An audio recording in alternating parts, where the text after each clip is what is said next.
گالی دینا فسق ہے اور مسلمان کو قتل کرنا کفر ہے۔ یہ حدیث بھی بخاری اور مسلم میں ہے۔ بد زبان شخص کی عبادت کا نور ماند پڑ جاتا ہے، سجدے کرتا ہے لیکن سکون نصیب نہیں ہوتا، نیکی اور عبادت لذت نہیں دیتی۔ سلف صالحین فرماتے ہیں زبان انسان کا سب سے بڑا دشمن ہے، اگر اسے قابو نہ کیا جائے تو یہ انسان کو جہنم میں پھینک دیتی ہے۔ بد زبانی صرف زبان کا گناہ نہیں، یہ دل کی بیماری ہے اور ایمان کی کمزوری ہے۔ اس سے بچنے کے یعنی بد زبانی، بد اخلاقی، گالم گلوچ سے بچنے کے کچھ طریقے عرض کرتا ہوں۔ بسم اللہ الرحمن الرحیم۔ السلام علیکم ورحمۃ اللہ وبرکاتہ۔ سلسلہ آپ کے مسائل اور ان کا حل میں ایک بار پھر سے خوش آمدید۔ آج ہماری گفتگو کا موضوع ہے بد زبانی، گالم گلوچ اور بد اخلاقی۔ یاد رکھیے، زبان انسان کے دل کا آئینہ ہے۔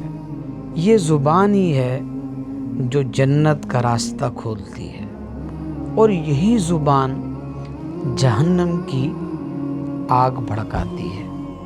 بد زبانی، گالی، بد اخلاقی صرف الفاظ نہیں، یہ انسان کی شخصیت کے عکاس ہیں۔ قرآن کا حکم ہے، اللہ تعالیٰ فرماتا ہے وَقُولُوا لِلنَّاسِ حُسْنًا، سورۃ البقرہ آیت نمبر 83۔ لوگوں سے بھلی بات کہا کرو، اور فرمایا وَقُولُوا لَهُمْ قَوْلًا مَعْرُوفًا، سورہ نساء آیت نمبر 5۔ ان سے بھلی بات کرو۔ زبان میٹھا پھل بولے تو رشتے جنت بن جاتے، اور اگر زہر اگلے تو زندگی جہنم ہو جاتی ہے۔ آئیے بد زبانی اور گالم گلوچ کے کچھ نقصانات سنتے ہیں۔ نمبر 1، دلوں میں نفرت اور رشتوں میں دوری، یہ بد زبانی کا اور بد اخلاقی کا نقصان ہے۔ نیک اعمال ضائع ہونا۔ نمبر 3، انسان کی عزت و وقار ختم ہونا۔ نمبر 4، معاشرے میں بد امنی اور بگاڑ کا پیدا ہونا۔ نمبر 5، قیامت کے دن زبان کی پکڑ۔ رسول اللہ صلی اللہ علیہ وسلم نے فرمایا مومن نہ طعنہ کرنے والا ہے، نہ لعنت کرنے والا، نہ فحش گو اور نہ بد زبان۔ ترمذی کی روایت ہے۔ ایک اور حدیث عرض کرتا ہوں کہ جو اللہ اور آخرت کے دن پر ایمان رکھتا ہے، جانے کائنات نے فرمایا وہ بھلی بات کرے یا خاموش رہے۔ یہ حدیث متفق علیہ ہے، یعنی بخاری و مسلم دونوں میں ہے۔ نبی صلی اللہ علیہ وسلم نے ارشاد فرمایا گالی دینا فسق ہے اور مسلمان کو قتل کرنا کفر ہے۔ یہ حدیث بھی بخاری اور مسلم میں ہے۔ بد زبان شخص کی عبادت کا نور ماند پڑ جاتا ہے، سجدے کرتا ہے لیکن سکون نصیب نہیں ہوتا، نیکی اور عبادت لذت نہیں دیتی۔ سلف صالحین فرماتے ہیں زبان انسان کا سب سے بڑا دشمن ہے، اگر اسے قابو نہ کیا جائے تو یہ انسان کو جہنم میں پھینک دیتی ہے۔ بد زبانی صرف زبان کا گناہ نہیں، یہ دل کی بیماری ہے اور ایمان کی کمزوری ہے۔ اس سے بچنے کے یعنی بد زبانی، بد اخلاقی، گالم گلوچ سے بچنے کے کچھ طریقے عرض کرتا ہوں۔ نمبر 1، خاموشی کی عادت۔